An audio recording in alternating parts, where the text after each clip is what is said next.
Greetings, villains, vigilantes, heroes, and heroines. You're tuned in to Project Supervillain. We're your hosts. I'm ArcDrifter. I'm Midnight Wight. And we are back here with our review jam again, brought to you by Nest. That's National Esports Tournament based out of Toronto. They are your #1 source in Canada for all things gaming and esports related, so make sure you go check them out if that's your kind of scene. Links will be down below, guys. Go check out their website. If you have an esports team yourself, or if you're looking to create one, they're the place to go check out. And the Review Jam series is a series where we review 3 random indie games made by 3 random indie devs. Today, the games we bring to you are MiniLAW, Project Winter, and Moons of Madness. So, we're going to get right into it here in a minute and check out these games, but if you haven't already, make sure you subscribe, follow, and do all that good stuff. All the links, again, down right over there, and if you want to check us out, that's Project Supervillain, basically everywhere. But we've wasted enough of your time, we talk too much anyways. MiniLAW. Welcome to New Babel City, the shining metropolis of a dystopian future, home to the Ministry of Law. Despite being in such close proximity to something so judicial, the city is rife with crime and in desperate need of aids. Oh, no, he said aid. There's already lots of aids. Right, yeah, that's what I meant. As a representative of the MiniLAW, it will be your job to take to the streets and rid them of the scum who call the city's seedy underbelly home as well. Powered by your exo frame and equipped with deadly high-tech weapons, your super-soldiered self will no doubt suffice in the task of cleaning the streets and bringing down the crime rate, even if only marginally. Though only if you have the wits and the proficiency to carry out your orders. However, the crime rate will be the least of your worries, as a bomb has been activated in the city by a criminal whose identity is yet unknown. Over the course of the game, you will need to gather information to uncover the identity of this assailant and stop the bomb from going off and decimating the city. Indie studio Lasso Games LLC comes at us with this sleeper cyberpunk side-scroller, which has remained relatively overlooked since its beta release in 2016. Not on our watch, though, as we discovered this game in 2020, just shortly after its full release. This surprisingly content-rich and intriguing title is sure to ensnare you in its mysterious neon world as you deliver justice in the most brutal and heavy fashion. Since 2020 is the year of cyberpunk, it seems quite a fitting setting that MiniLAW takes place in. Funnily enough, as we just mentioned, it originally came out in 2016, yet its style and themes are perfect for our current age we are living in. The backdrop of a rain-soaked city spackled in a fluorescent glitter of colorful lights is a place we have all become familiar with in video games especially. MiniLAW captures that pure essence of an oppressive cityscape ruled over by crime bosses and a potentially corrupt justice system. The setting is matched equally by the characters populating this world, each one more obtruse than the last. While you will come across all manners of officers, civilians, and criminals alike, a few of these individuals will be key to your investigations as well as the overall plot of the game. A number of them will have information to divulge or secrets to reveal, which will benefit you in the long run as you work to discover just who is responsible for putting the city on the edge of mass destruction. As we've mentioned a few times, the main goal of MiniLAW is stopping a powerful bomb that is supposed to detonate somewhere in the city after a certain amount of time. As the clock ticks down, you will have only hours to find out who is behind such an extreme threat and bring them to justice. Tick-tock, motherfucker. In this pixelated 2D side-scroller, you'll be patrolling the city in your hover car, perusing the city in search of criminal activity and putting a stop to it. Your gun is really gonna help with this. But it's not just any gun. This one's yours, and it's basically the Lawgiver from Judge Dredd. A heavy mechanized sidearm built for the express purpose of dishing out cold hard justice to criminals. Just like the legendary weapon of Dredd, this weapon is capable of multiple different fire modes and can also fire special ammunition, such as buckshot rounds. Your powered exosuit, which is surgically grafted to your body, will also serve you in a number of useful ways. With these cybernetic enhancements, long-distance sprinting and inhuman jumping abilities will come with ease. Not to mention the considerable increase to your melee combat prowess, as your dashes and punches are able to bowl enemies down in their path and incapacitate them indefinitely. Equipped with a shield to defend against damage and a heads-up display with all the information you could need, this exosuit will assuredly turn you into one mean, lean, crime-fighting machine. To add to this, you can also upgrade both your weapon and your exosuit using requisition points you earn from completing objectives during missions. Upgrading and repairs can only be done at the MiniLAW HQ, however. Alternate ammunition and different functions can be unlocked for your gun, while your suit has a wide variety of upgrades to choose from. ranging from simple attachments like the Taser Fist to complex and expensive upgrades like more sophisticated armor. Upgrades also extend into your base stats, which are leveled up using requisition as well. HP, defense, strength, speed, movement, you get the picture. The more points you put into these categories, the better you will be able to perform your duties as an officer of the Ministry of Law. While the movement was a little weird to get used to, once I did, I found myself able to freely flow through the maps. The game succeeds in making you feel like a real badass RoboCop. Badass RoboCop indeed. This game hits all the right notes when it comes to invoking the spirit of a classic series that basically popularized cyberpunk. The essence of the RoboCop and Judge Dredd franchises are super strong here. While it doesn't really look like we'll be getting any more games based on those properties, we can still look to MiniLAW to provide us with a faithful adaptation of all the best parts of those classics. Moons of Madness. Oh god, the moons are mad! Or are you mad at the moons? Are we even on the moon? No. We're on Mars, the setting for Rock Pocket Games' debut psychological horror title, Moons of Madness. Yes, there's more than one moon. 'Cause Mars has two. Madness! Space is already unnerving enough. The abyssal, unending darkness would be enough to give anyone second thoughts about traveling to the void. Add in a plentiful helping of eons-old mind-fuck monsters and space ghosts. You're talking about serious PTSD. Post-traumatic space disorder. Set upon the surface of Mars, over 66 million kilometers from home, there's no escaping the madness which is just about to unfold around you. That cold metal station that you once called home becomes a twisted and macabre maze of death and insanity, and your psyche will slowly unravel the deeper you probe into exactly what's been happening out here in the depths of space. Playing as scientist Shane Newhart, your mission on Mars began as routine. Over the months, however, you and your crew have been slowly slipping into an unexplainable madness, each of you questioning what is reality and what are figments of your minds. While not the most memorable cast, Declan, Lucas, Cynthia, Dr. Volkova, and Josie will undoubtedly make an impression on you as you work together to survive this extraterrestrial nightmare together. The game plays in first person, which is almost necessary to bring out many of the immersive qualities of the game. Many in-game functions such as balancing your stats from inside the helmet of your spacesuit or interacting with your biogauge is superbly detailed. The biogauge itself will act as your primary tool that you will use to navigate the space station, interact with systems, and solve puzzles. Many of the game's mechanics depend on its use.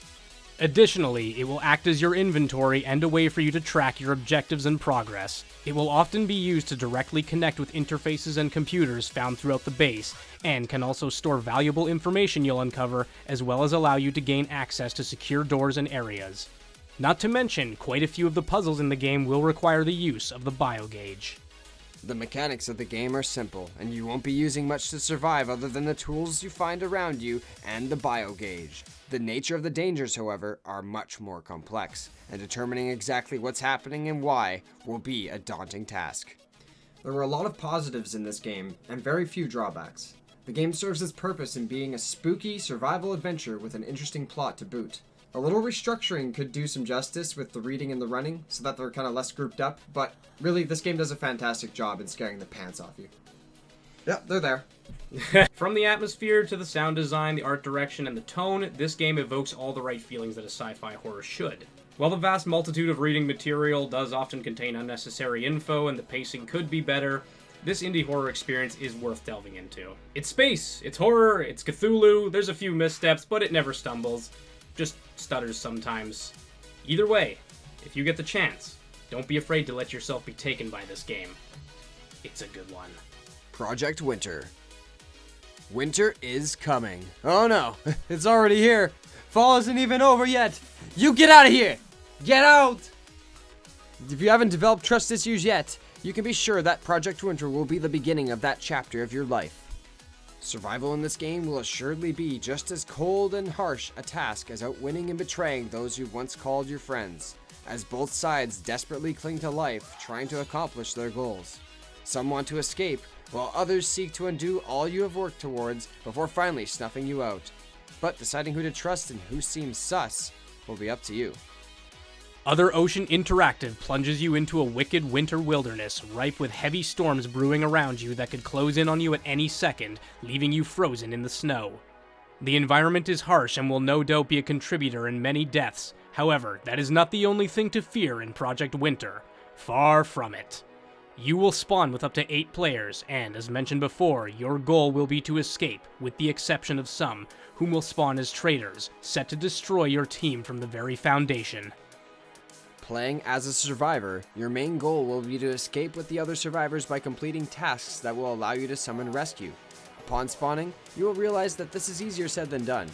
Tasks to complete are tedious and often involve multiple steps and/or people to accomplish. Each task will be separated across the expanse of a vast map, which will be no easy feat to navigate. Many miles of wilderness often stand between you and your goals, and it's quite easy to get lost. Under such circumstances, you could succumb to the elements, or perhaps meet your doom at the hands of the dangerous wildlife prowling the area. Throughout the game, you will have to manage your health, food, and heat, the 3 key stats on which your life depends. Health works much like it does in damn near every game out there. You take damage, you lose health. Health reaches 0, you die. Boo-hoo. You gonna cry? Good! You're gonna want to cry when you discover that health can also be depleted due to lack of heat. That's right, get too cold, you're gonna get frostbite, and you're gonna start losing HP. Stave off the effects of Old Man Winter by finding heat sources to warm yourself before you meet your end thanks to hypothermia. Same goes for when you grow hungry, which not only depletes your HP, but also lowers your max health until you satisfy that hunger. So grab a Snickers. So if you think you can just keep eating white herbs to heal, guess again, cause this ain't Resident Evil. You can find healing items, and they do help, but they do not cure hunger. So go track down some food if you want to stay in top shape. The hunger meter will deplete over time to let you know when you need sustenance. You can find food like berries, but they won't replenish much. You're gonna need to hunt animals, kill them, and cook them to get a decent amount of health back. It can be a little tedious, but it's distractions like these that will keep you busy until you die at the hands of a traitor, Traitor or traitors. You simply cannot forget about them, and you will need to keep an eye out for suspicious behavior at all times. Another thing that will aid you throughout your playtime is the crafting system, with which you will be able to build tools necessary for survival, or traps which you can use to protect yourself or valuable areas. As a traitor, you will have many ways at your disposal to sabotage the rest of the crew. You will start off with a walkie-talkie which will allow you to communicate with the other traitor and coordinate your dastardly deeds with ultimate precision, if you know what you're doing. We failed to mention until now the combat system in this game. This is key to hunting not only wildlife but humans as well. Traitors have a big advantage as they can find pre-built weapons and supplies within traitor kits scattered throughout the maps. As for everyone else, they will have to rely on finding resources and crafting their tools and weapons. Another advantage the traitors have is access to a traitor HQ, as well as tunnels only accessible by them, so don't let anyone see you use it. If a traitor gets caught, they can be exiled by the rest of the team and will no longer be able to access the main cabin, which acts as the hub for all players and contains many useful resources like a stove, crafting bench, and a supply box. One last thing we should mention about traitors is that they have the ability to sabotage objects and poison plants or food. This will definitely make you think twice about indulging in those berries you randomly found in the supply box. One last thing to mention, and this is a huge part of the game. We're talking about the random events that can simply occur at any given moment, just to mess with you. The obvious one is the random snowstorms that will impede your movement, vision, and cause rapid degeneration of your body heat. You'll need to return to your cabin or start a fire as soon as possible to survive. Another event is the solar flare event. When this happens, the screen will flash white for a few moments and you will be teleported somewhere randomly around the map. And you had better hope you aren't too hungry or cold, because sometimes that's all it takes for your demise to become reality. Really shit timing. The last event we want to mention is the Seed of Insanity event. This one is wild. When this event occurs, everyone goes insane and becomes a purple humanoid rabbit. You will not be able to tell who is who when this happens, and it gives the traitors a huge opportunity to make some big plays. A really fun mechanic. And that's the gist of it all. So this isn't the type of game that I usually find myself playing, but I thoroughly enjoyed many of the elements contained within Project Winter. An air of uneasiness looms over the entire experience, and there isn't a single solitary second where you don't feel the creeping danger at your heels. All the same, though, the rush of excitement you feel when you succeed as a traitor is second to none, besides the intense remorse that comes with betraying your friends. This game is very similar to the recently popular Among Us. Everybody's heard of that game this year. It's kind of just been blowing up. But this game takes things a step further. Though this experience kind of scarred me, not saying that in a bad way, just hear me out. This game doesn't suck or anything. What I'm saying is I've never felt so nervous playing a game before. It's hard to lie to your friends, but this game forces you to do that nonetheless. So you just have to deal with it. But when you do, and you discover just how fun it is to be evil, you'll fall in love with this game. So that's going to be it for this review jam, guys. If you enjoyed today's video, make sure you leave a like, subscribe to the channel, and share the video if you feel inclined to. Feel free to leave a comment down below and tell us what your favorite game of the 3 are. They're all awesome, so you'll be spoiled for choice.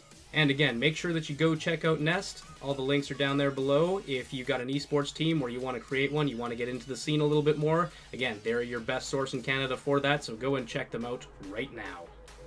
Alright, that's it. Episode's over, guys. We'll see you in the next one. Right on. Thanks for joining. Thanks for watching. Project dismissed. Peach out.